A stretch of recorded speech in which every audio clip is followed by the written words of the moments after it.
Hola, bienvenido a este webinar y bienvenido a la era de la nueva educación médica digital. Gracias por estar conectado y te invitamos a que formules tus preguntas a través del chat durante toda la charla. Comenzamos ahora. Ponte cómodo, disfruta y sobre todo aprende.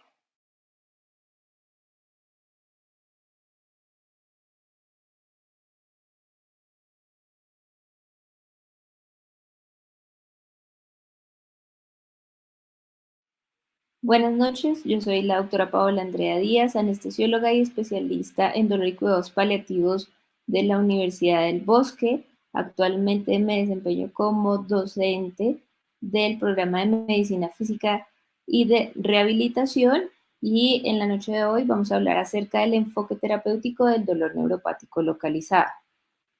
Es importante tener en cuenta que nuestra labor como médicos especialistas en dolor es escuchar a nuestro paciente, entender y tratar de ayudarle a tener una mejor calidad de vida. Y una de las principales causas de dolor es el dolor neuropático localizado. Tenemos que tener en cuenta que el dolor neuropático es uno de los de las principales causas de dolor en nuestros pacientes. Se cree que a nivel mundial para el año 2019 se presentaba en cerca del 7 al 10% de los pacientes en el mundo. Y este dolor crónico, que sabemos que tiene un tiempo mayor a 3 meses, que vamos a empezar a definir dentro de nuestro enfoque terapéutico como ese dolor de características neuropáticas, es decir, de que se presenta como hiperalgesia, alodinia, hiperestesia, hipoestesia.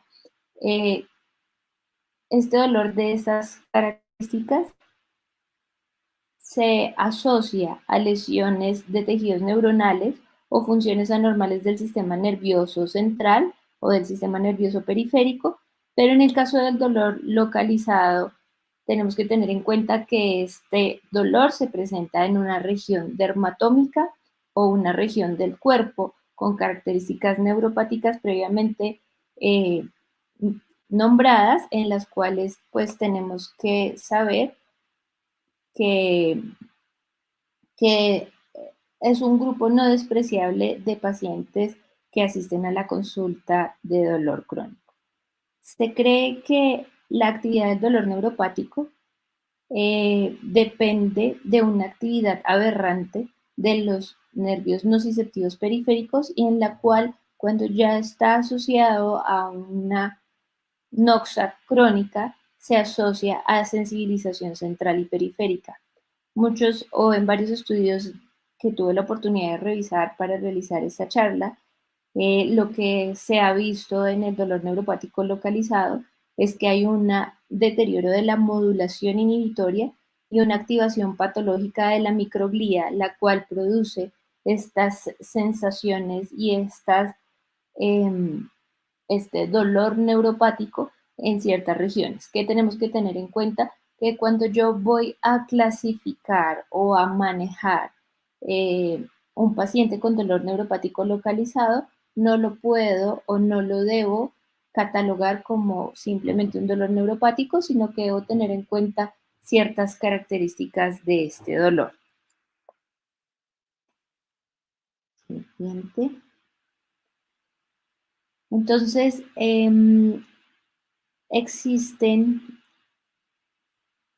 artículos recientes del 2020 que nos hablan que la neuroinflamación es uno de los factores que nos llevan a que a nivel espinal podamos tener migraciones de astrocitos y microglía en lugares de lesiones donde existe, digamos que la principal causa o el punto de partida de la lesión neuronal, y que nos genera el dolor neuropático localizado, y que no solamente puede asociarse a una lesión distal, sino que puede estar asociado a nivel espinal con cambios que nos generan un dolor de estas características.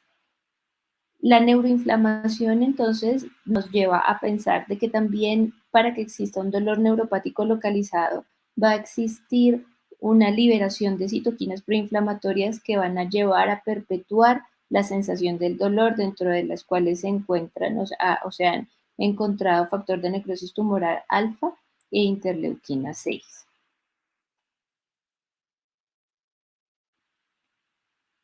Para definir el dolor neuropático localizado es importante tener en cuenta 4 características. Una de ellas es que el dolor tiene una distribución característica neuroanatómicamente posible. Entonces, esto nos habla de que si tengo un dolor de características neuropáticas, este dolor se encuentra usualmente en una misma zona que tiene una distribución o de un nervio periférico o de un dermatoma como tal. También tenemos que tener en cuenta, como segundo ítem en nuestro criterio diagnóstico, que existe una historia sugestiva de una lesión en la cual puede haber una lesión tanto a nivel del sistema nervioso central como periférico y que afecta al sistema somatosensorial. Como tercera característica o como criterio diagnóstico podemos encontrar que la demostración de una alteración neurológica con una distribución característica debe llevar al menos una prueba confirmatoria, y algo muy importante en el dolor crónico neuropático localizado es que según la IAS no puede tener un área eh, mayor al tamaño de una hoja tamaño carta. Entonces esto nos define o nos diferencia el dolor crónico localizado neuropático del dolor neuropático que no tiene unas características localizadas, en las cuales, como nombré anteriormente, pues puedo presentar parestesias, hiperalgesia, alodinia o hipoestesia, pero esta zona debe estar delimitada por un tamaño no mayor a una hoja tamaño carta en una zona neuroanatómicamente posible o dermatómicamente posible que comprometa, en este caso podría ser un solo nervio, como es el caso del herpes zóster, donde hay un dolor neuropático localizado que tiene solo una región dermatómica implicada con estas características que compromete y deteriora la calidad de vida de los pacientes, no porque sea un dolor generalizado o porque esté en una sola región o sea localizado como su nombre lo dice, sino porque digamos que el dolor neuropático localizado, precisamente por sus características y la intensidad que puede llegar a presentarse en el dolor. Usualmente son dolores severos, refractarios, que requieren más de una línea de manejo. Tenemos que, digamos que, manejar este tipo o a los pacientes de forma adecuada para poder lograr controlar esta patología. Entonces tenemos que saber claramente, para diferenciar un dolor neuropático, pues existen varias herramientas, dentro de las cuales se encuentran los cuestionarios como el DN4, la entrevista DN4, el NPQ en la versión corta, el LANS, el Pain Detect, que según la escala de puntuación, pues nos van a permitir saber si en realidad se trata de un dolor neuropático, un dolor somático, si puedo estar hablando de un dolor neuropático puro o si estoy hablando de la nueva denominación de dolor neuroplástico.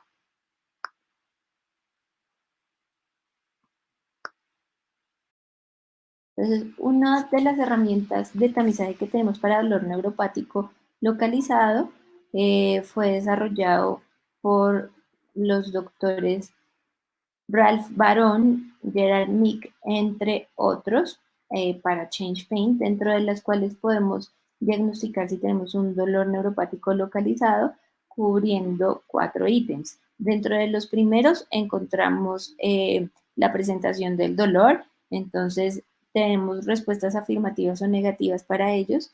El paciente tiene una historia de una lesión o enfermedad nerviosa relevante, sí o no. La distribución es neuroanatómicamente explicable, sí o no. ¿Existe al examen neurológico alguna respuesta o signo negativo o positivo en el área de la presunta lesión? Y si existe un área circunscrita dolorosa que sea menor al tamaño de una hoja tamaño carta. Entonces, si existen más de 3 respuestas positivas, probablemente es un dolor neuropático. Si existen 4 respuestas o más, muy probablemente va a ser un dolor neuropático. Entonces tenemos que tener en cuenta que los 3 ejemplos más comunes de dolor neuropático localizado son la neuralgia posherpética, la neuropatía diabética que se asocia pues, a las enfermedades metabólicas y las lesiones, el dolor posoperatorio o el dolor postraumático que puede estar relacionado con la lesión de un nervio en especial. Entonces, si cumplimos con la respuesta sí o no positiva, si tenemos un área dermatómica que nos explique una lesión de origen neurológico o neuropático en una zona dermatómica o en una zona neuroanatómicamente posible, podemos decir que nos encontramos frente a un dolor neuropático localizado. Si además hacemos las pruebas de sensibilidad en la cual podemos hacer la prueba de tacto con un hisopo de algodón, la prueba de punción en la cual puedo hacer una, digamos que una punción aguda sobre la zona en donde estoy pensando que hay un dolor neuropático localizado, como es el caso de una punta muy pequeñita sin generar lesión de la piel, en la cual el paciente es capaz de diferenciar si existe o no, si tiene sensibilidad o si tiene aumento de la sensación o si ante este estímulo se presenta una exagerada sensación de dolor, podemos estar frente a un dolor neuropático. También el uso de diapasones con la vibración mayor con el diapasón de 128 Hz, la diferenciación entre frío y calor que se puede hacer ya sea con una botella de agua, con la parte inferior de mi martillo de reflejos, que me permita diferenciar o que le permita al paciente diferenciar si existe temperatura alta o fría y si existen zonas en las cuales él la puede diferenciar y tiene una zona neuroanatómicamente posible, podemos estar y se desencadena un dolor neuropático de características neuropáticas, podemos estar frente a un dolor neuropático localizado. En cuanto a la presión, el uso de un monofilamento, una jeringa o la presión de un lápiz sobre la piel que nos desencadene este dolor, pues también nos podría estar hablando del diagnóstico de dolor neuropático. Entonces, esta es una herramienta que podemos utilizar, que es sencilla, en la cual nos puede ayudar a diferenciar si el dolor es neuropático, si el dolor es somático, si me encuentro con un paciente que tiene dolores de características neuropáticas, pero no cumple los criterios de ser localizado, entonces pues estaría hablando de un dolor neuropático de otras características. Pero si yo tengo una historia, tengo un patrón anatómico o neuroanatómicamente posible, puedo hacer mis tests en los cuales voy a encontrar si tengo signos sensitivos del territorio donde está el área de la lesión y si además de eso puedo tener unas test confirmatorios como una potenciales somatosensoriales, eh, podemos definir que muy seguramente si el tamaño de la lesión es menor al tamaño de una hoja tamaño carta, estamos frente a un dolor neuropático localizado. Y pues esta es una herramienta que nos va a ayudar también a definir qué tipo de tratamiento puede tener mi paciente. Digamos que yo puedo estar frente a mi paciente y saber que me encuentro con un dolor de características neuropáticas. Siempre debo saber si este paciente qué causa su dolor. Si yo tengo un manejo adecuado de las causas, muy seguramente voy a limitar la lesión que se está presentando o voy a poder manejarlo de acuerdo a lo que me causó este tipo de dolor neuropático localizado. Entonces tenemos que tener en cuenta que pueden existir tanto causas metabólicas, infecciosas, traumáticas o quirúrgicas, atrapamientos nerviosos u otro tipo de enfermedades que me pueden generar este dolor. Dentro de las metabólicas, pues está la diabetes mellitus. Sabemos que dentro de la fisiopatología de la neuropatía diabética, que se define como un dolor neuropático localizado, está el mal control de la diabetes, la glicosilación de proteínas, el compromiso de la vasa nervorum a nivel distal. Y pues si yo puedo saber o si yo tengo en cuenta que mi paciente es un diabético mal controlado, que no conserva su peso o que tiene una dieta inadecuada, pues voy a saber que muy seguramente la enfermedad va a progresar y asimismo el manejo del dolor va a ser más difícil. En las infecciosas tengo que tener en cuenta la presencia de infección por virus del herpes zóster y la neuralgia posherpética. También dentro de las causas de dolor neuropático localizado infeccioso se encuentra la infección por VIH. En cuanto a lo traumático o quirúrgico, puedo tener dolor neuropático localizado secundario a una apendicectomía, a una herniorrafia, a una safenectomía, puedo tener, por ejemplo, en una artroscopia de rodilla, puedo tener lesión de geniculados, de safeno, y puedo tener lesiones con características de dolor neuropático localizado secundario a trauma o a cirugía. Dentro de los atrapamientos nerviosos tenemos también la presencia del neuroma de Morton, el síndrome de túnel del carpo o del tarso dentro de las posibles causas de dolor neuropático localizado. Y otras enfermedades como la neuralgia eh, secundaria a quimioterapia, a radioterapia, la lumbalgia, el síndrome doloroso regional complejo tipo 1, se clasifica dentro del dolor neuropático localizado. Entonces tenemos que, sabiendo que tenemos un dolor de características neuropáticas que afecta a una sola zona somatosensorial, pues tenemos que saber que existen muchos factores y que, como lo decía al principio, la producción de citoquinas proinflamatorias a nivel de la lesión nerviosa periférica o por la glicosilación de las proteínas y digamos que la lesión periférica de un nervio único nos puede llegar a generar este tipo de características neuropáticas que, por ejemplo, en pacientes con infecciones por herpes zóster, a largo plazo, quienes no han tenido un manejo adecuado, digamos que en la parte aguda de la enfermedad van a desarrollar una neuralgia posherpética que es de características neuropáticas del dolor lancinante que cubre solo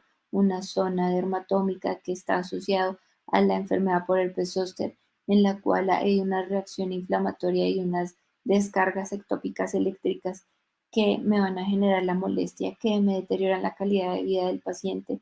Entonces, ¿cómo puedo yo enfocar ese paciente? Pues primero que nada, claramente tengo que tener un diagnóstico claro, diferenciarlo, si es por atrapamiento, si es postraumático, si es metabólico, para intentar controlar la causa y ver si al controlar la causa o modificar la causa puedo tener un mejor control del síntoma final, que es el dolor neuropático.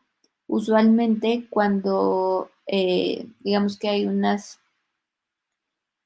existen unas guías mexicanas que hablan acerca del dolor neuropático localizado, en la cual, digamos que usualmente hay pacientes que inician eh, por su propia iniciativa el uso de analgésicos como AINES. Cuando ven que esto no mejora, usualmente ya digamos que consultan a su médico, que puede ser pues el médico general, el médico familiar. Usualmente, digamos que el dolor neuropático localizado por las características que tienen y muchas veces porque no es tan claro para el médico general o para el médico familiar este tipo de diagnósticos, entonces empiezan con el uso de AINES, en el cual pues muy seguramente no van a encontrar ninguna mejoría del dolor. Es ese momento en el cual, digamos que está aconsejado, o pues yo como especialista, lo que digo es, bueno, necesitamos un manejo mucho más específico, mucho más puntual, em, porque en realidad no estamos manejando el dolor y pues lo que queremos es que nuestro paciente tenga calidad de vida al final del asunto. Entonces, digamos que para poder enfocar el tratamiento yo tengo que tener en cuenta cuáles son mis objetivos, ¿sí? Dentro de los objetivos que uno debe plantearse, pues es la disminución del dolor en un 50%. Digamos que el dolor neuropático, las metas que uno puede llegarse a trazar puede que no sean tan buenas como en el dolor somático o tan óptimas, puede que en este pueda llegar a tener hasta un 30% de mejoría del dolor, que se acerca a un 50%, pero digamos que no es tan sencillo su manejo. Entonces, podemos tener tres líneas de manejo del paciente con el dolor neuropático localizado. Entonces se sugiere inicialmente un tratamiento farmacológico. En segunda instancia, uno intentaría hacer un tratamiento intervencionista. Y por último, pues tenemos opciones como el tratamiento no farmacológico. Dentro de las revisiones del dolor neuropático localizado, pues encontramos múltiples opciones. Existen unas guías de práctica clínica para el dolor neuropático y de, que son citadas o son realizadas por el doctor Moisset en una revisión sistemática y las recomendaciones francesas, en la cuales ellos lo que hicieron fue una revisión sistemática de la literatura en donde encontraron em, 1.377 artículos, de los cuales finalmente excluyeron todos los que no tenían que ver con dolor neuropático, en los que no existían unos resultados relevantes, y al final escogieron 215 artículos en los cuales se habla de que puedo tener manejos farmacológicos para el dolor neuropático, como los antidepresivos tricíclicos, el uso de opioides, el uso de cannabinoides también. Hay artículos que se mencionan allí, el uso de ketamina oral, la combinación de las diferentes líneas para el manejo del dolor neuropático localizado, el uso tópico, que es uno, digamos que de los que tiene mejores resultados en este tipo de dolor, y ya los manejos endovenosos e intratecales en los que también hay reportes de artículos y nos hablan acerca de que podemos tener varias líneas de tratamiento em, dentro de los que encontramos el tratamiento farmacológico como de primera línea, el uso de los antidepresivos tricíclicos. Como sabemos, los antidepresivos tricíclicos pues impiden la recaptación de serotonina y noradrenalina, más el bloqueo de canales de sodio, potasio, NMDA a nivel del sistema nervioso central. Se dice que este como primera línea puede llegar a ser uno de los tratamientos, digamos que con mejores respuestas o más pacientes que responden a este tipo de manejos, más sin embargo, es importante tener en cuenta que así como tiene una fuerte recomendación, usualmente para poder llegar a controlar el dolor requerimos manejo de dosis altas como manejo de 75 a 150 miligramos de amitriptilina pero que esto pues nos puede llegar a ocasionar hipotensión o cardiotoxicidad, por lo cual pues se prefiere el uso de dosis bajas, más sin embargo sabemos que la mayoría de los pacientes que tienen dolor neuropático localizado son pacientes mayores de 50 años que pueden tener asociados otras comorbilidades. Entonces, esta primera línea, aunque tiene muy buena respuesta, pues también tenemos que evaluar la posibilidad de utilizar otro tipo de medicamentos, dentro de los cuales pues ya podemos también tener de primera línea los inhibidores selectivos de la recaptación de serotonina y noradrenalina, como son la duloxetina y la venlafaxina, eh, y varios estudios han mostrado que existen resultados positivos de alta calidad en el manejo del dolor neuropático, eh, más del dolor neuropático localizado, más sin embargo, pues tenemos que tener en cuenta que esta primera línea, si yo tengo una adecuada respuesta con un antidepresivo tricíclico, pues usualmente voy a preferir quedarme en esta línea, a más aún si mi paciente no tiene efectos secundarios importantes, pero dentro de la primera línea también puedo encontrar el uso de anticonvulsivantes como la pregabalina y el gabapentin. Sabemos que su mecanismo de acción a través del bloqueo de los canales de sodio voltaje dependientes, pues tienen una eficacia comprobada. Más sin embargo, pues digamos que es controvertido en cuanto a que al incrementar las dosis puedo tener efectos secundarios importantes. Tengo que tener en cuenta también la función renal de mi paciente. Digamos que uno de los que tiene más alta evidencia y eficacia ha sido la pregabalina y el gabapentin. Em, y pues el gabapentin ha demostrado menos efectos secundarios, entonces eso hace que, digamos que pueda ser una de mis selecciones de manejo para el dolor neuropático localizado. En cuanto al uso de otros anticonvulsivantes como la oscarbazepina o la lacosamida, pues tenemos que estos, digamos que por el tipo de efectos secundarios, porque muy seguramente va a tener que ser de uso crónico, pues digamos que no tiene tanta evidencia de ser un buen manejo a largo plazo.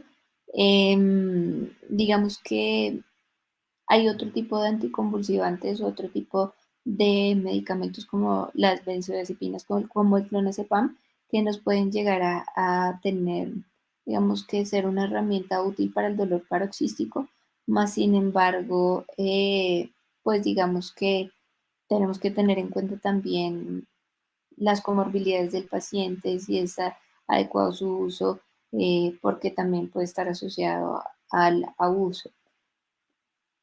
Dentro de la primera línea también encontramos pues los parches de lidocaína. Los parches de lidocaína, como sabemos, pues tienen una acción sobre los canales de sodio voltaje dependientes 1.7 y 1.8, que son ellos canales que se encuentran en las fibras más pequeñas, y digamos que altas concentraciones o la concentración localizada de la lidocaína, pues ha mostrado que tiene una calidad moderada, más sin embargo con altos niveles de seguridad en el uso de pacientes, sobre todo de la tercera edad, porque al ser localizado sobre la zona donde mi paciente tiene dolor, pues tengo menos riesgo de toxicidad o de interacción con otro tipo de medicamentos. También se ha estudiado y se ha hablado acerca de que el uso de la capsaicina en altas concentraciones tiene pobre evidencia, más sin embargo hay pacientes que responden de forma adecuada y a dosis bajas asociados con otro tipo de preparaciones como clonidina o ketamina, pues podrían llegar a ser una primera línea de manejo también para el dolor neuropático localizado. Dentro del, digamos que lo que nombré acerca de los parches de lidocaína, pues tenemos que se han realizado múltiples estudios. Tenemos en un artículo de revisión de Pain Therapy del 2016, un artículo que fue llevado a cabo por un grupo de trabajo en el cual se incluyeron artículos desde el año 1999 con estudios comparados con placebo, en los cuales se podía comparar, en los cuales se podía comparar que el uso de los parches de lidocaína comparado con placebo en un espacio de 6 hasta 10 semanas, podíamos encontrar que tenían hasta un 78.1% de mejoría del dolor, con los resultados más bajos de control del dolor de un 47%. En artículos como el del doctor Barón en el 2009, en la cual se comparaban las terapias combinadas con parches de lidocaína, pregabalina, por 8 semanas, lo que mostraban era que la terapia combinada de los parches de lidocaína con otro tipo de medicamentos como los anticonvulsivantes podían generar alivio del dolor y eran bien tolerados. En cuanto, digamos que esto nos hace tener en cuenta que los efectos o los eventos adversos con el uso de parches de lidocaína es bajo y el alivio del dolor que se puede llegar a lograr en combinación con otros medicamentos de primera línea puede llegar a ser muy significativo, mejorando la calidad de vida de los pacientes. Dentro del manejo del dolor neuropático localizado, cuando yo utilizaba una primera línea en la cual puedo hacer combinación de 2 fármacos de primera línea o hasta 3 medicamentos de primera línea sin llegar a dosis máximas en el cual no tengo efectos de toxicidad, pero tengo mala respuesta, se puede llegar a considerar el uso de opioides. Más sin embargo, pues es importante saber qué opioide puedo utilizar. Sabemos que, digamos que el alto potencial adictivo de los opioides en un dolor neuropático que puede no ser tan buen respondedor al manejo del dolor con este tipo de medicamentos y el riesgo que se tiene de un abuso o de una adicción, pues también nos pone en una balanza en pensar que este nunca va a ser de primera línea, que siempre voy a intentar agotar otras alternativas de manejo, pero pues tenemos que aunque sea de esta forma, pues la morfina, la oxicodona y el tramadol han mostrado tener algo de fuerza o de evidencia en el dolor neuropático, eh, pero pues en el manejo del dolor neuropático localizado, la verdad, no sería una opción, sino tengo que, como lo dije anteriormente, agotar otros recursos. Uno de los que ha mostrado que podría llegar a ser una buena opción y que se encuentra categorizado dentro de los medicamentos opioides es el tapentadol. Eh, el tapentadol ha tenido, digamos que buenas resultados, sobre todo en el manejo de dolor oncológico, neuropático localizado, más sin embargo, pues digamos que no se han requerido dosis tan altas, perdón, no se han requerido dosis tan altas de tapentadol y lo que muestra la literatura es que podría ser una herramienta útil que aunque no tiene una recomendación, digamos que de primera línea, puede ser una opción para pacientes no respondedores. La mayor evidencia que encontré al revisar el uso de opioides para dolor neuropático, pues digamos que como es uno de los más recientemente utilizados para el manejo de dolor, el tapentadol puede llegar a ser una buena opción. Hablan de no superar dosis equivalentes a 90, pero sí, a 90 miligramos de morfina oral por el riesgo de abuso. Más sin embargo, pues digamos que se tiene que contextualizar cuál es mi paciente, si puede llegar a ser o no un adecuado candidato para el manejo con tapentadol o no. Em, Tengo un artículo que revisé acerca de la eficacia del tapentadol como manejo de primera línea en dolor neuropático, em, en el cual se sugiere o en el cual, pero este es relacionado con cáncer, valga la aclaración, no un dolor neuropático como de una neuralgia posherpética o un dolor posoperatorio de características localizadas, sino en dolor neuropático relacionado con cáncer.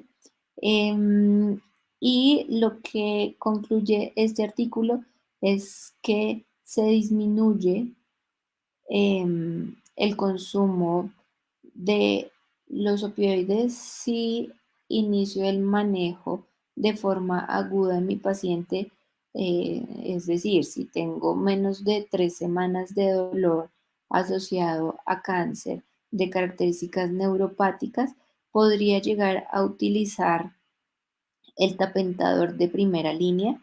Más sin embargo, pues estos, digamos que son estudios que se han hecho solamente en grupos poblacionales muy pequeños, en muestras muy pequeñas. Entonces, digamos que em, no se tienen tantos efectos secundarios, se logra disminuir en la escala visual análoga el dolor o la intensidad del dolor con el uso de tapentador de primera línea, más sin embargo, digamos que uno tendría que tener muy en cuenta qué tipo de paciente voy a escoger, porque aunque este estudio ya fue realizado, la muestra fue pequeña, se requieren más estudios para poder llegar a concluir que el tapentador podría ser de primera línea en el manejo de dolor neuropático. Ellos lo que refieren es que podría minimizar el uso a largo plazo de otro tipo de medicamentos, incluidos los opioides, y que pues esto podría ser útil para el manejo del dolor. Dentro del tratamiento farmacológico también tenemos las terapias como el manejo con toxina botulínica, en el cual pues hay pobre evidencia o evidencia débil más bien, el uso de cannabinoides transmucosos orales. Digamos que en general los estudios que se han realizado y dentro de la revisión sistemática, pues solo se encontraron 2 estudios que tuvieran validez y en los cuales tuviera validez su uso para el manejo del dolor neuropático localizado. Entonces, pues digamos que en este punto, pues no podemos llegar a concluir que pues pueda llegar a ser un manejo de primera línea. El uso de ketamina también, aunque ha mostrado ser benéfico, sobre todo en dolor posoperatorio de origen neuropático agudo, pues digamos que según los estudios y la revisión sistemática que se realizó, pues no existen, digamos que los estudios no llegan a ser conclusivos. El uso de lidocaína endovenosa pues tiene un efecto benéfico en crisis, más sin embargo la respuesta es muy corta y pues para el dolor crónico localizado pues podría llegar a ser una opción, más sin embargo pues tenemos que tener en cuenta que nunca será, o pues que por el momento no será de primera línea a menos de que sea en crisis por sus cortos periodos de alivio del dolor. En cuanto a la terapia combinada, entonces tenemos que el uso de antidepresivos tricíclicos más los inhibidores selectivos de la recaptación de serotonina o el uso de gabapentinoides han mostrado o mostraron hasta el 2013 una evidencia débil, pero posteriormente se han encontrado que puede llegar a tener, digamos que, mejores resultados. En estudios posteriores al 2013 se ha encontrado que no puede llegar, o sea, no se ha llegado a una conclusión de que esto sea mejor o peor. Más sin embargo, es importante tener en cuenta que las terapias combinadas nos permiten usar dosis bajas y lo cual nos lleva a poder tener, digamos que efectos adversos menos o eventos adversos con menor frecuencia, entonces puede llegar a ser uno de los manejos. Entonces tenemos que de primera línea, pues tenemos el uso de los antidepresivos tricíclicos, los inhibidores de la recaptación de serotonina y noradrenalina selectivos, el uso de parches, el uso de parches de lidocaína, el uso de capsaicina. Y ya cuando empiezo a necesitar terapias combinadas con el uso de opioides, empiezo a entrar a segunda o tercera línea de manejo. Em, para el dolor neuropático localizado, se ha visto que se requieren dosis altas de, de la mayoría de los medicamentos. Eh, por esa razón, digamos que el uso de las terapias combinadas puede llegar a ser una de nuestras opciones. Digamos que eso dentro de la terapia farmacológica nos lleva, o esta tabla que tengo en mi diapositiva, pues me habla acerca de que la recomendación es fuerte para la primera línea, los grados de recomendación son fuertes para el manejo del dolor neuropático localizado de primera línea con la duloxetina, venlafaxina, gabapentin, antidepresivos tricíclicos, tienen un grado de recomendación fuerte. Dentro de los débiles, en varios de los artículos encontré que aunque la lidocaína tiene o se encuentra dentro de la primera línea, pues digamos que el grado de recomendación no es alta sola como terapia única, sino debe estar acompañado de otro tipo de medicamentos de primera línea o de segunda o tercera línea para llegar a controlar el dolor. El uso de la pregabalina, eh, digamos que está recomendado dosis de 150 a 600 miligramos al día y pues eso nos lleva a que podamos tener el riesgo de abuso del medicamento y también pues todos los efectos secundarios que nos puede llegar a generar la pregabalina en tiempos prolongados. En cuanto a los opioides fuertes, pues son de tercera línea y pues tenemos que tener en cuenta que el potencial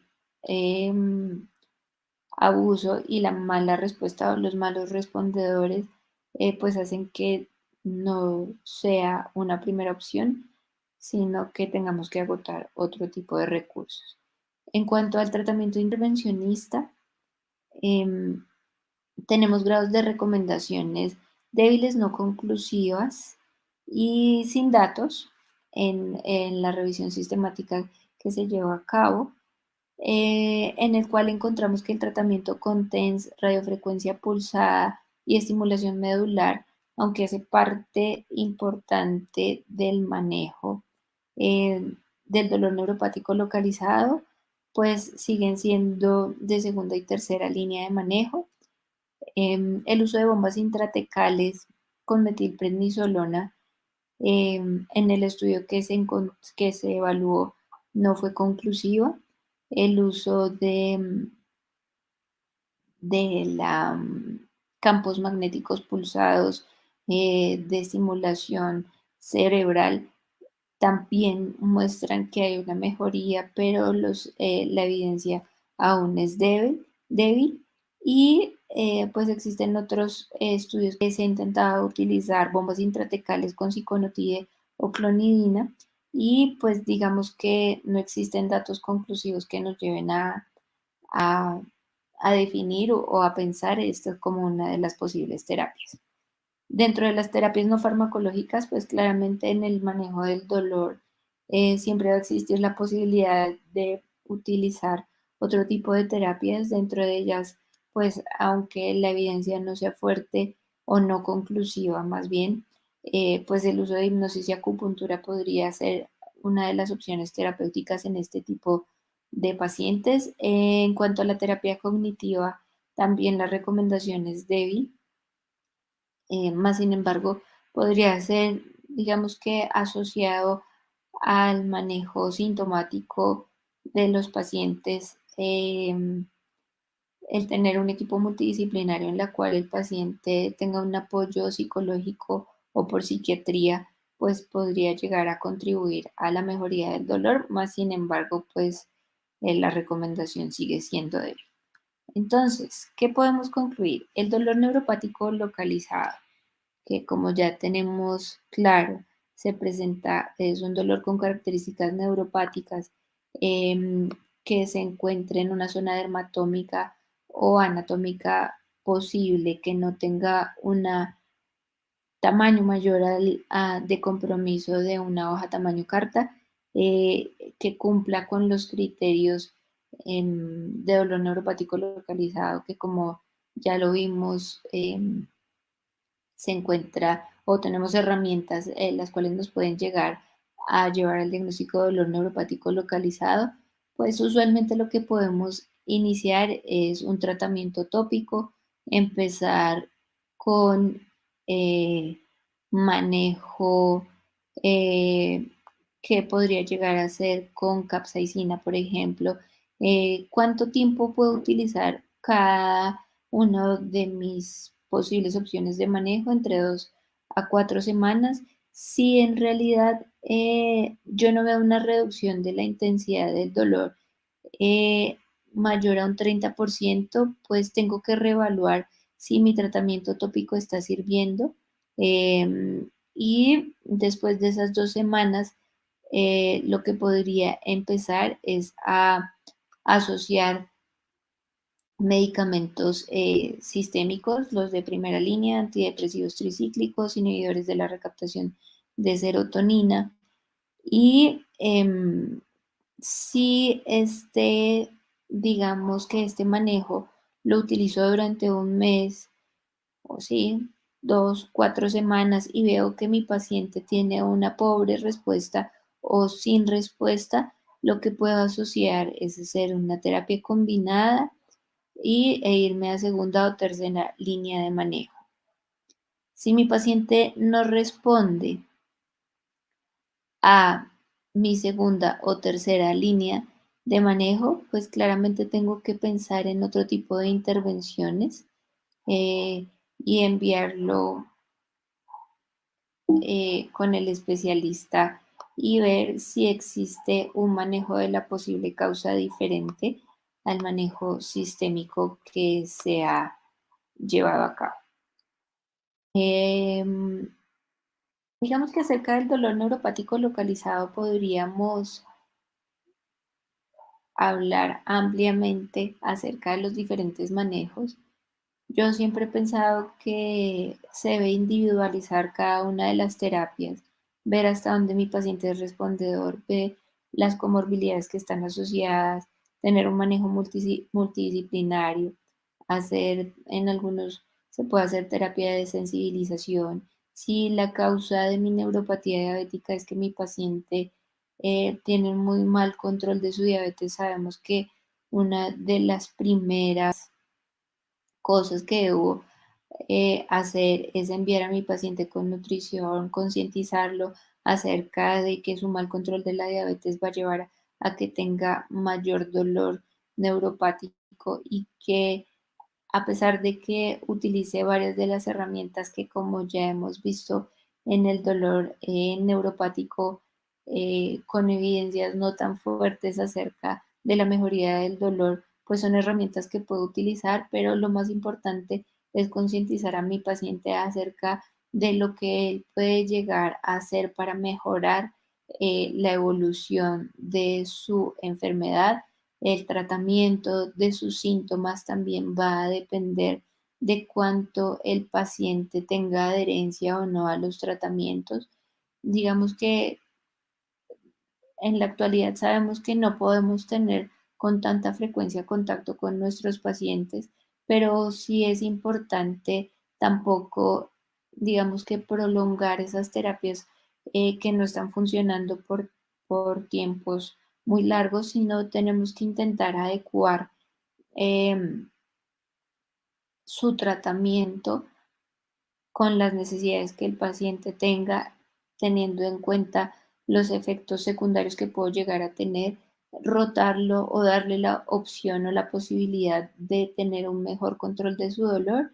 Em, y pues digamos que se tiene que diferenciar del resto de causas de dolor porque puede ser un dolor que tenga características somáticas y neuropáticas, y si puedo ayudar con disminuir el dolor neuropático, estoy contribuyendo a la mejoría de la sintomatología de mi paciente, a la mejoría de la calidad de vida de mi paciente.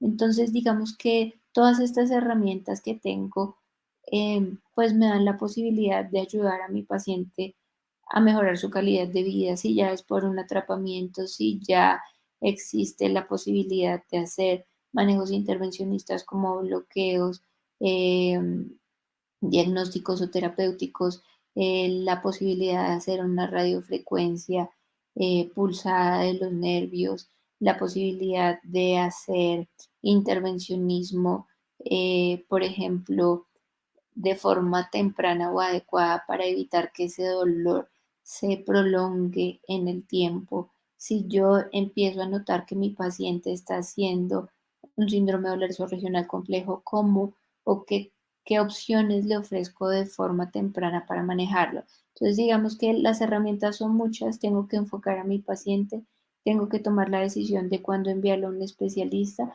y siempre pensar en que nuestro objetivo principal es el paciente y su mejoría. Por ahora no es nada más. Mil gracias. Muchas gracias por la ponencia.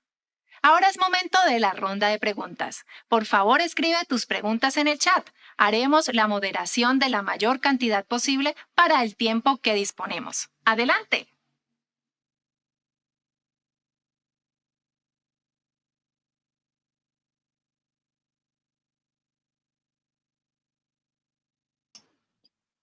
Aquí estoy presente. No sé si tengan alguna pregunta, alguna inquietud. Aquí tengo una pregunta que me aparece. En insuficiencia renal crónica, ¿cuál considera que es el indicado medicamento? Supongo que se refiere al uso de los gabapentinoides o digamos que si fuéramos muy específicos en insuficiencia renal crónica, primero tengo que estadificar mi paciente. Siempre tengo que pensar en que yo no puedo deteriorar la función renal por querer llegar a usar dosis más altas de mis medicamentos. Se debe ajustar y llegar a un acuerdo también con el nefrólogo, porque digamos que esto nos permite que el paciente tenga una adherencia de un adecuado manejo. Em, en dosis de pregabalina, ellos usualmente, o los nefrólogos usualmente nos recomiendan, dependiendo de la edad, claramente no subir más allá de 75 miligramos de pregabalina, por ejemplo, o retirarlo. Estos son el tipo de pacientes o el grupo de pacientes que sería indicado hacer de pronto procedimientos intervencionistas o utilizar de forma tópica, pero sí, digamos que tenemos que tener en cuenta mucho la función renal y pues como le digo, interactuar pues con con el nefrólogo de mi paciente para saber cuáles son los objetivos. Dice, ¿qué recomendación farmacológica recomienda para evitar a futuro la neuropatía posherpética en el paciente? Digamos que cuando yo estoy frente a un paciente y mi paciente está con una herpes zóster, yo lo que tengo que iniciar de forma aguda es el manejo antiviral, antirretroviral. Está indicado el uso del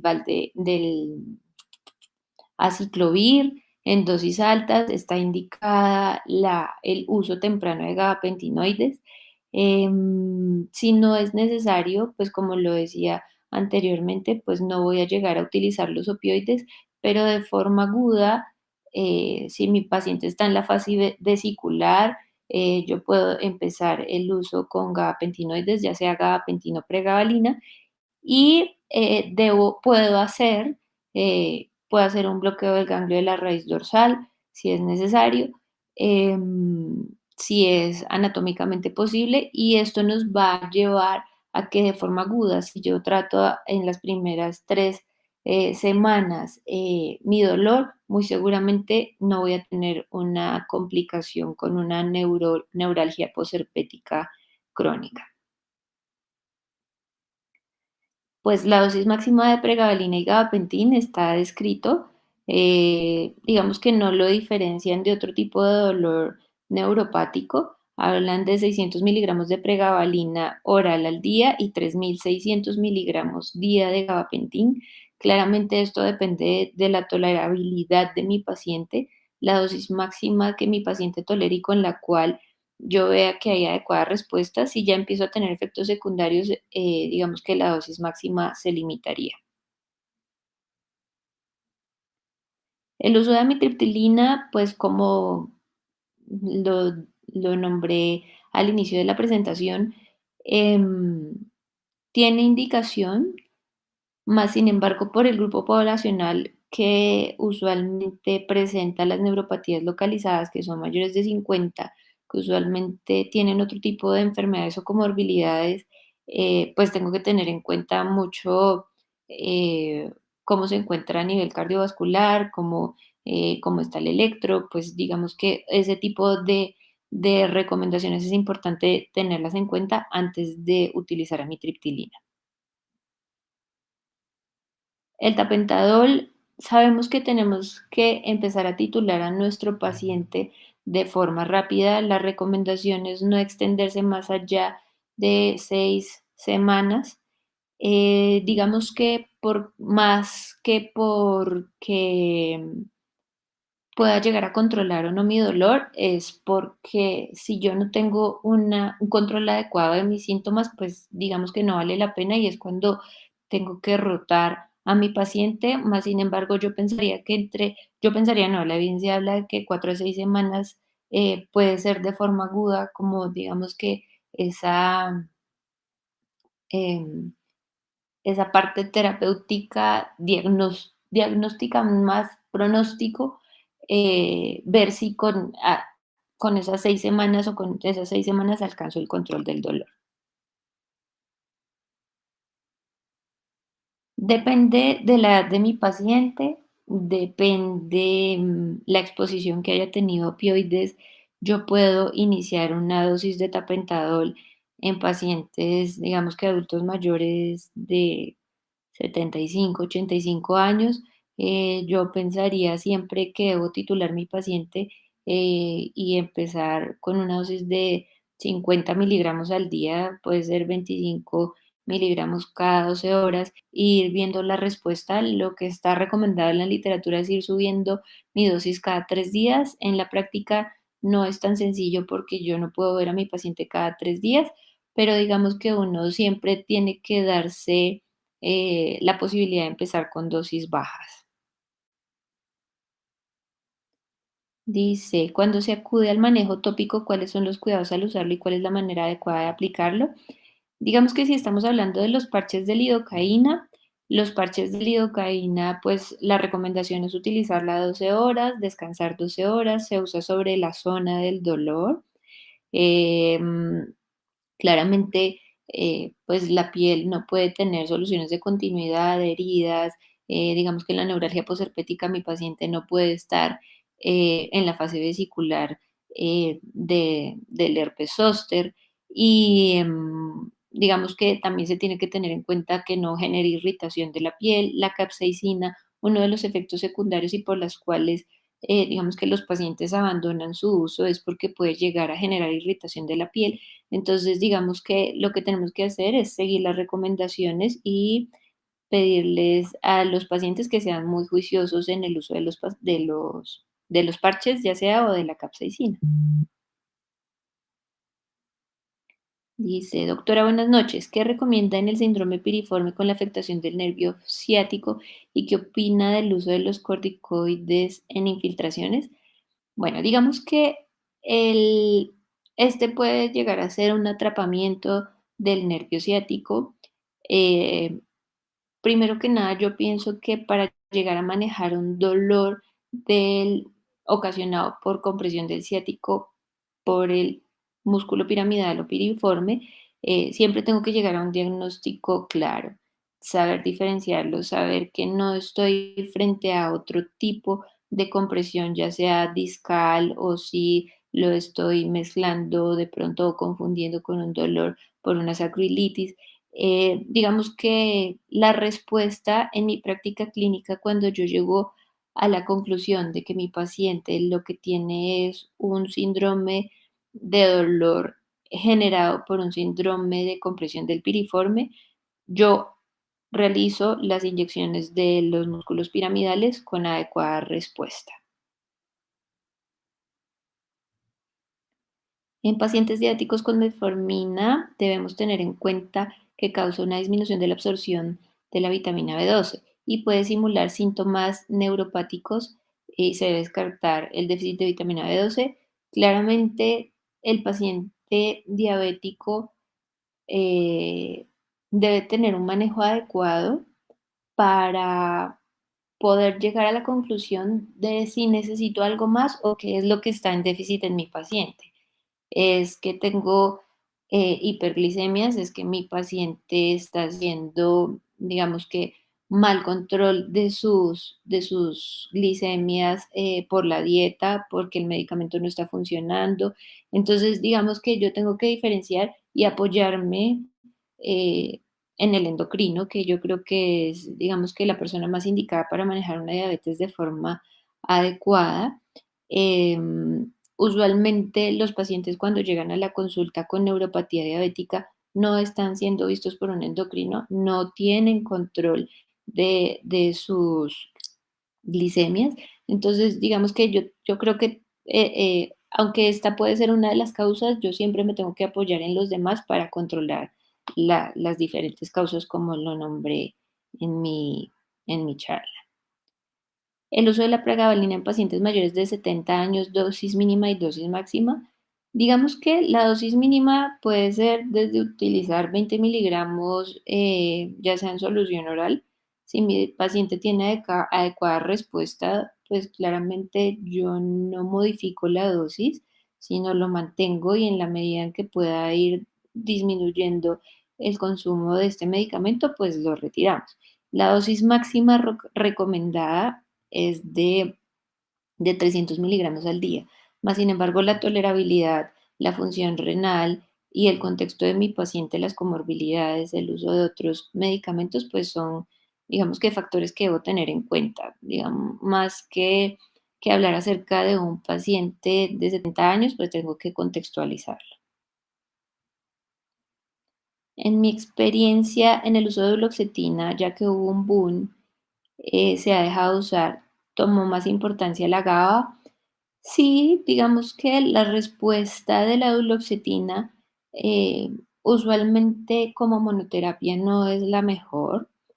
Eh, la gabapentina puede llegar a tener mejores resultados, pero nuevamente yo pienso que cuando uno trata a un paciente con dolor, tiene que tratar a su paciente en particular. No puede generalizar porque yo puedo tener respuestas muy buenas con dosis muy bajas de duloxetina como monoterapia, o como terapia sistémica asociada a un parche de lidocaína, ¿cómo puede que la respuesta sea nula? Entonces, digamos que esto, pues sí, es importante saber quién es mi paciente, cómo está respondiendo, la adherencia, para pensar en que pueda tener más importancia un medicamento o mayor relevancia uno que el otro. La dosis de inicio de la duloxetina para manejo de dolor neuropático es de 30 miligramos al día. La dosis máxima para el manejo del dolor neuropático, pues usualmente eh, máximo 60 miligramos. Si ya quiero otro tipo de efectos con mi medicamento, pues puedo incrementar mi dosis, pero para dolor neuropático, yo personalmente subo máximo hasta 60 miligramos al día. En pacientes con enfermedad coronaria, el uso de inhibidores de la recaptación de serotonina, ¿hasta qué punto se debe contemplar? Pues digamos que si yo tengo otras herramientas y puedo evitar su uso, eh, preferiría hacer otro tipo de intervenciones, o otro tipo de utilizar las otras líneas de manejo para evitar utilizarlas. Si ya las tengo que utilizar, pues tengo que evaluar cuál es mi respuesta, cómo se comporta el paciente. Si mi paciente puede que tenga una historia de enfermedad coronaria, pero en el momento esté controlado, haya mejorado su calidad de vida, su sedentarismo, su dieta y todo lo demás, y eso haya o digamos que esté mucho más controlado, entonces podría pensar en utilizarlo. Aquí me preguntan, me dicen, en su experiencia, ¿cuál es la mejor estrategia para el manejo del síndrome de Burns-Garland, perdón, con manifestaciones en columna?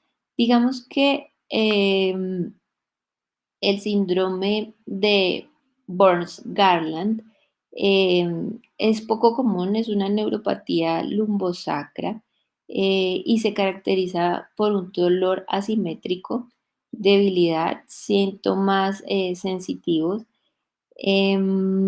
Originalmente se describió como una polineuropatía diabética pura, más sin embargo, yo creo que pues claramente tengo que estudiar qué es lo prevalente en mi paciente, ¿sí? Es por la microvasculitis, por la isquemia nerviosa. Puedo llevar, por ejemplo, a mi paciente a manejarlo con un bloqueo de plejo hipogástrico. Hay buena respuesta, no hay buena respuesta, pero digamos que esa puede ser una de mis mejores opciones y que me puede ayudar a diferenciar, o a diferenciar, no, a tratar el paciente. En cuanto a la pregabalina de liberación prolongada versus pregabalina, ¿cuál opinaría que es la mejor elección? Pues yo pienso, digamos que la pregabalina de liberación prolongada puede llegar a ser una muy buena opción para no estar repitiendo las dosis, para no tener mi paciente más expuesto a incrementar la dosis. Sabemos que en la mayoría de los dolores crónicos y el dolor crónico neuropático localizado, pues necesitamos dosis casi que continuas de este tipo de medicamentos. Digamos que si es por los efectos gastrointestinales o por el requerimiento de dosis repetidas del medicamento, yo preferiría la pregabalina de liberación prolongada, más por eso.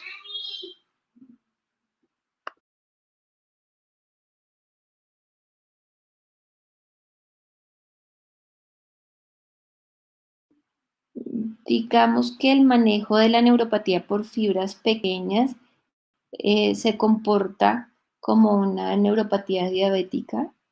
Tengo que ver cuál es el compromiso, si está solamente ubicado en un territorio neuroanatómicamente posible, si es susceptible de llevarlo a intervencionismo, y tengo que ver qué es lo que me lo está generando. Digamos que estos son lineamientos en general para el manejo de dolor neuropático localizado en general, pero pues tengo que ver si hay un atrapamiento, si es de origen metabólico, o del mal control de una diabetes, o qué es lo que está, cuál es el requerimiento de mi paciente y enfocarlo qué es lo que se está afectando y qué es lo que necesita mi paciente. El uso de parches de lidocaína para túnel del carpo, digamos que la evidencia no es tan buena por la localización y el compromiso, digamos que puede llegar a ser una opción, pero que mi paciente tenga adherencia y que tenga buena respuesta, digamos que no es tan buena elección para el síndrome de túnel del carpo sin indicación quirúrgica el uso de los parches de lidocaína. Puedo tener otras opciones. Aquí me preguntan, ¿es recomendable la vitamina B12 para las neuropatías periféricas? Depende. Si yo tengo un déficit y puedo con el suplemento generar cambios, podría llegar a ser una opción, más sin embargo, no es de primera línea ni de primera elección el uso de la vitamina B12. El tiempo máximo de uso de parches de lidocaína, pues en la literatura está recomendado, eh, digamos que de forma aguda o si yo estoy intentando como primera o segunda opción de manejo de 4 a 6 semanas, em, pero digamos que se puede usar por tiempo prolongado, valga la aclaración, si necesito 3 meses de manejo, podría llegarse a utilizar.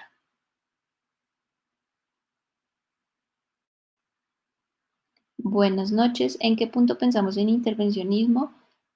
Pues digamos que el intervencionismo es un recurso que tengo cuando he utilizado mis opciones terapéuticas, digamos que farmacológicas, y yo veo que la respuesta no es adecuada, que mi paciente tiene muchos efectos secundarios o que por más de que intento subir las dosis, primero o mi paciente no los tolera o ya estoy llegando a dosis que digamos que pueden llegar a ser deleterias para la salud del paciente o el uso de la polifarmacia me está llevando a que el paciente, pues, digamos que tenga un uso inadecuado de los medicamentos en ese punto y si mi dolor es severo o si estoy en una fase aguda, por ejemplo, de un herpes zóster, de una fase subaguda, yo pensaría que el intervencionismo puede ser muy buena opción.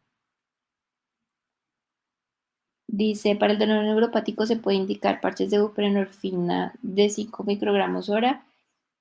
5 microgramos hora, pues creo que acá en Colombia tenemos la disponibilidad a partir de 10 microgramos hora. Y como lo nombré dentro de mi charla, pues el uso de la buprenorfina en el dolor neuropático no va a ser primera elección, siempre va a llegar a ser segunda o tercera línea. Digamos que si está asociado con parte de dolor somático podría llegar a ser una opción, más sin embargo, no, digamos que no sería una indicación como tal. Si controla el dolor, el tapentador, ¿cuánto tiempo puede mantenerse? Pues digamos que yo puedo mantener a mi paciente y si no tengo efectos secundarios y tengo control del dolor, digamos que eso ya lo va a arrojar mi paciente. Igual tengo que evaluar que digamos que no esté generando tolerancia, que mi paciente tenga una adecuada función renal, que no esté, digamos que contribuyendo a que haya otro tipo de, digamos que de deterioro de la calidad de vida de mi paciente, pero como tal que yo diga solamente llego hasta los 2 meses o 3 meses o un mes o 10 días, pues digamos que va a depender mucho del contexto en el cual estoy manejando a mi paciente. Dice, buenas noches, ¿qué recomendación farmacológica se usaría para la lumbociatalgia, perdón? Digamos que las recomendaciones farmacológicas, primero, y yo siempre lo he visto como una de las mejores formas de manejar mi paciente, tengo que saber cuál es la causa, ¿sí? Si es una compresión, pues farmacológicamente no voy a tener, eh, digamos que tan buena respuesta porque lo que estoy generando es algo mecánico. Si es por una infección, pues tengo que manejar la infección. Entonces, digamos que tengo que tener muy en claro y muy en cuenta eh, cuál es la causa para poder manejar el paciente. ¿Cuánto tiempo debo esperar para cambiar de monoterapia a terapia combinada? De 4 a 6 semanas, lo que habíamos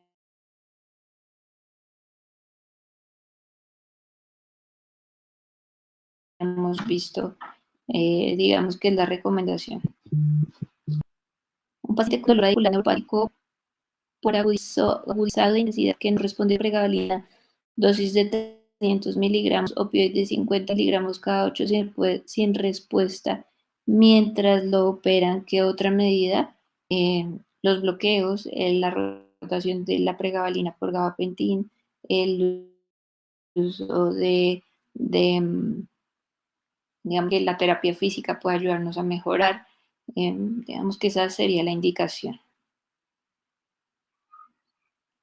¿Qué criterio tiene sobre el uso en fase aguda de la neuritis posherpética de carbamazepina? Digamos que la carbamazepina tiene una indicación de forma aguda para el manejo. Sin embargo, pues también depende de la tolerabilidad o de qué tanto tolere mi paciente los efectos secundarios como la somnolencia, el mareo, el rash. Tengo que estar frente a un paciente que tenga una adecuada función hepática. Puede llegar a ser uno de los manejos, sí, puede llegar a ser uno de los posibles manejos.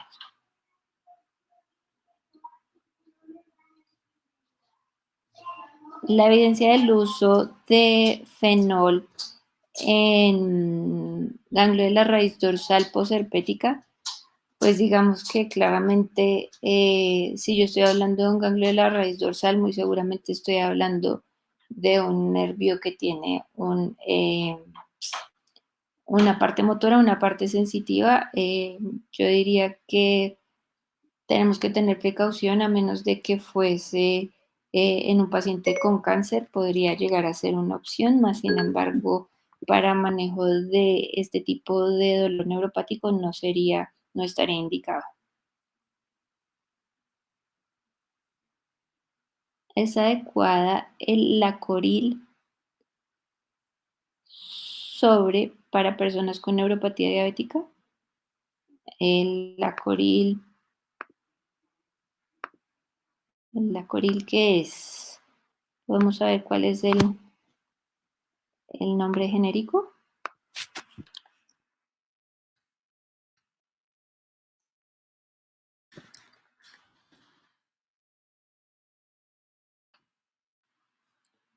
Lacoril. Troxeutina pignogenol. Digamos que no tengo mayor información y conocimiento acerca del medicamento, entonces pues no podría llegar a indicarlo.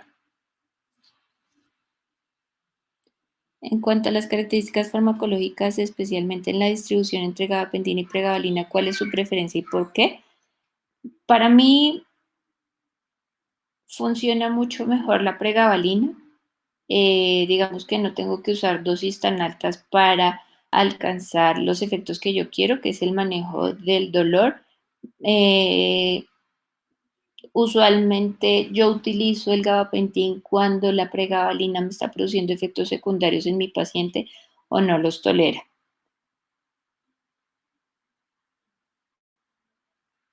¿Qué evidencia tiene el uso de tiamina en el dolor neuropático? Pues en el dolor neuropático localizado en la revisión que realicé, no existe una evidencia del uso de la tiamina. Revisé múltiples artículos, revisiones sistemáticas, pero digamos que no tiene una indicación precisa ni la evidencia, o sea, no muestra que tenga mayor evidencia pues en el manejo del dolor neuropático. ¿Cuál es la mejor alternativa para el manejo del dolor neuropático de origen central posterior a ACV? La alternativa para manejo de dolor neuropático de origen central, pues digamos que ya se sale un poco del tema del dolor neuropático localizado. Eh, em, para el manejo del dolor neuropático de origen central, pues tenemos opciones como la lamotrigina, los gabapentinoides pueden llegar a ayudar o a contribuir, pero pues digamos que este no hace parte de la revisión que estamos realizando en este momento.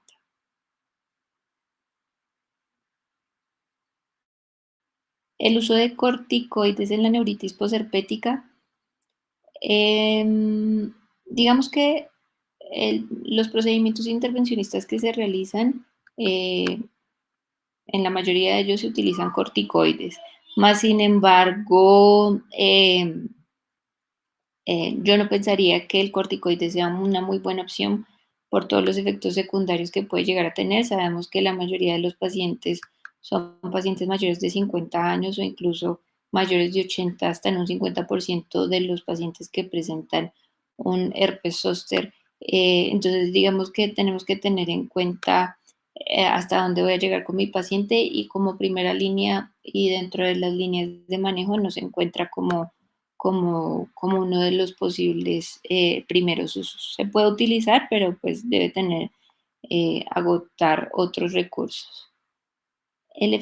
Dado el efecto arritmogénico del tramadol y la amitriptilina, ¿considera adecuado usar en pacientes de tercera edad? No.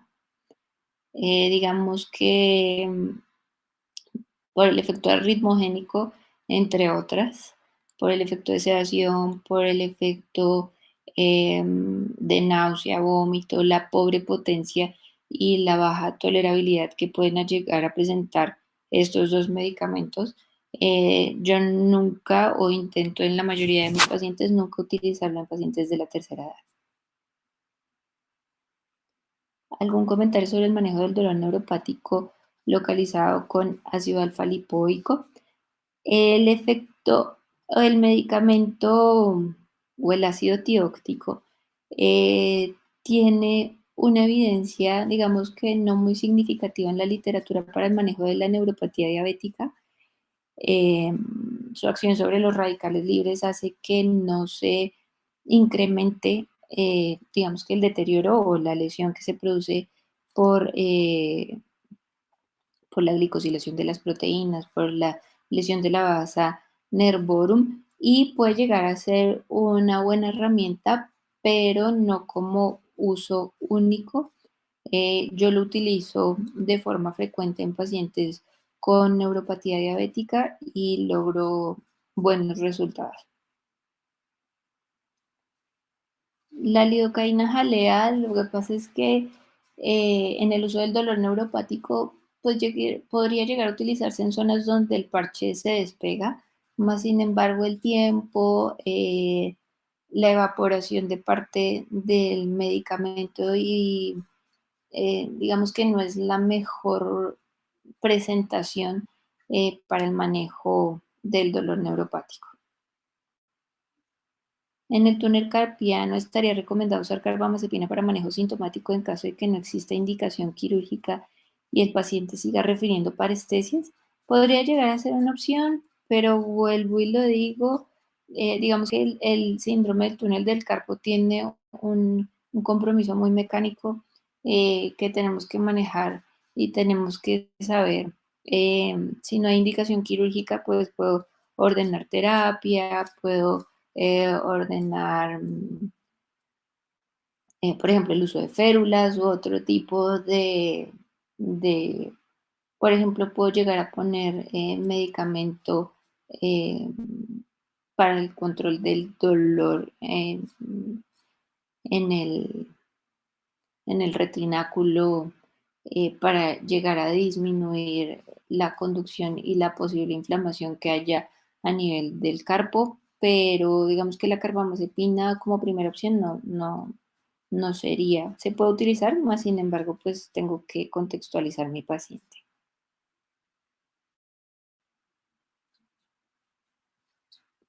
Me preguntan, ¿hay indicación de la pregabalina para manejo para dolor oncológico?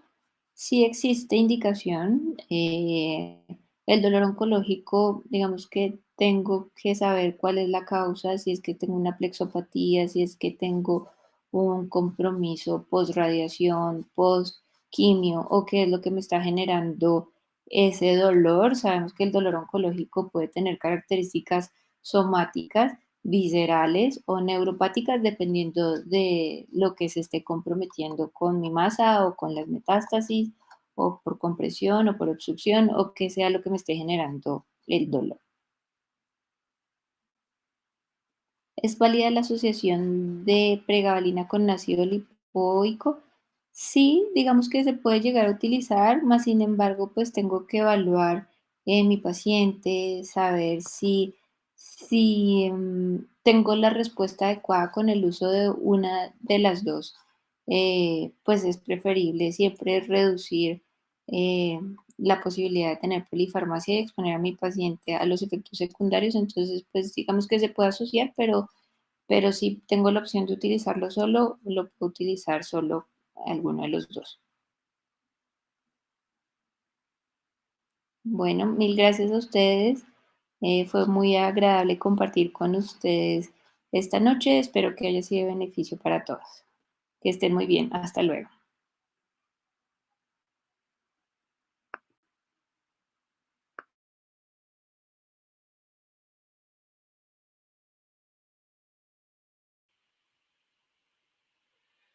Buenas noches. Es un gusto para mí estar esta noche con ustedes y poderles agradecer la asistencia a estos 3 webinars que hemos tenido durante estos últimos días relacionados con el curso de dolor neuropático localizado. Es un placer para nosotros y también es un honor haber contado con la presencia de todos ustedes y esperamos que el curso haya llenado las expectativas que ustedes se habían creado. Queremos darles algunas recomendaciones finales. Recuerden que las personas se pueden certificar si asistieron a los 3 webinars, pero también no necesariamente en vivo, pueden hacerlo también asincrónicamente y pueden hacer los webinars después. El todo es que asistan y vean las memorias de los webinars, de los 3 webinars, presenten los 3 exámenes y así se pueden certificar. El certificado, les recuerdo, está avalado por la Universidad del Bosque y el curso estará al aire por 3 meses más a partir de la fecha para aquellos que no hayan podido complementar todos los módulos o hacer todas las evaluaciones, tengan el tiempo suficiente para hacerlo. Nuevamente les agradezco muchísimo el que hayan participado y esperamos que esto les ayude en su práctica clínica y que realmente les haya aportado en sus conocimientos. Que estén muy bien y una feliz noche.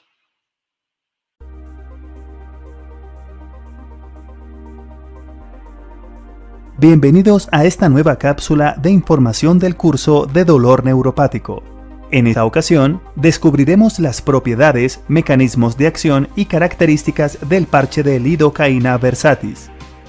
Versatis, parche de lidocaína al 5%, contiene 700 miligramos de lidocaína por parche. Está indicado para el tratamiento del dolor neuropático localizado. Versatis es un analgésico de acción dual. Mecánica: acción protectora del parche sobre la piel sensible y efecto refrescante inmediato producido por el hidrogel. Farmacológica: efecto analgésico local producido por la lidocaína, que durante su liberación bloquea los canales de sodio en las fibras A y fibras C que están disfuncionales. Versatis, a través de su mecanismo de acción dual, proporciona al paciente con dolor neuropático localizado eficacia similar a tratamientos sistémicos. 66% de tasa de respuesta similar a pregabalina. Más del 80% de los pacientes que respondieron al tratamiento experimentan alivio del dolor en las primeras 2 semanas. Buen perfil de seguridad y tolerabilidad. Versatis tiene una absorción sistémica mínima del 3%, por lo que presenta un bajo riesgo de eventos adversos sistémicos. No se han observado interacciones farmacológicas clínicamente relevantes en estudios clínicos. Facilidad de uso. Dosificación simple. 12 horas con parche, 12 horas sin parche. El parche puede ser cortado para ajustarlo al tamaño del área dolorosa. Se pueden aplicar un máximo de 3 parches simultáneamente. El parche de lidocaína Versatis ha sido prescrito en aproximadamente 20 millones de pacientes con dolor neuropático localizado.